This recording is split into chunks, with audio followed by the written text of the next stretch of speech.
16 vjeçarja praktikuese e fesë muslimane e mbuluar me shami nga fshati Zervaske, Pogradecit, është rikthyer në bankat e shkollës pas përjashtimit prej shtatorit 2014. Vitin e dytë kur vendosa të vesh shamin, drejtoresha nuk më pranonte për shkak se ishte bindje fetare dhe nuk lejohet kjo në shkollat laike. Kërkova ndihmë disa vëllezër të cilët e kishin mundësinë të merreshin me këtë punë dhe nuk ka më shumë se një javë që janë pranuar. Joana Regjollari shpjegon se me bashkëmushatarët nuk është ndier asnjëri diskriminuar për shkak të veshjes së saj, ndonse u pezullua për muaj të tërë nga shkolla. Pas rikthimit, ajo kërkon të mos i privohet më kjo e drejtë. Ndoshta duhet i mësoj tani të gjitha mësimet që nga fillimi.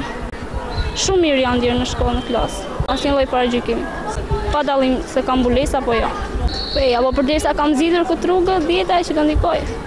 Është jeta ime. Besoj se dhe gjitha motrat e tjera, se gjitha vajzat që janë me mbulesë mund t'i lejojnë në shkollë dhe vazhdojnë rrugën e tyre, pavarësisht se janë me mbulesë. 16 vjeçarja është rikthyer në shkollë pas një takimi të zhvilluar mes Forumit Musliman të Shqipërisë, komisioneres për mbrojtjen nga diskriminimi dhe përfaqësuesve të drejtorive arsimore të Korçës dhe Pogradecit. Zyra për mbrojtjen nga diskriminimi drejtuar nga Irma Baraku vendosi ta rikthejë në shkollë duke detyruar Dar Pogradec dhe drejtorinë e shkollës së mesme Muharrem Çollaku pranimin e menjëhershëm të 16 vjeçares në shkollë.